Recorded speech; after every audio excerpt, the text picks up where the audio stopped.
একটি শিয়াল একটি মুরগি ধরে ফেলেছে খাবার জন্য। তখন মুরগিটি আল্লাহর কাছে ফরিয়াদ করে, হে আল্লাহ, দয়া করে এই শিয়ালের মুখ থেকে আমাকে বাঁচাও, আমার বাচ্চারা আমার জন্য অপেক্ষা করছে। এদিকে শিয়ালও আল্লাহর কাছে দোয়া করল, হে আল্লাহ, গত ৩ দিন ধরে আমি কিছুই খাইনি, অনেক কষ্টে এই মুরগিটা ধরেছি, দয়া করে এটাকে আমার থেকে কেড়ে নিও না। মহান আল্লাহ রাব্বুল আলামিন উভয়ের দোয়া কবুল করলেন।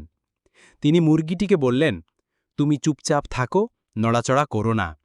আর শিয়ালকে বললেন, মুরগিটাকে মুখ থেকে ছেড়ো না। মুরগি নড়াচড়া বন্ধ করে দিল।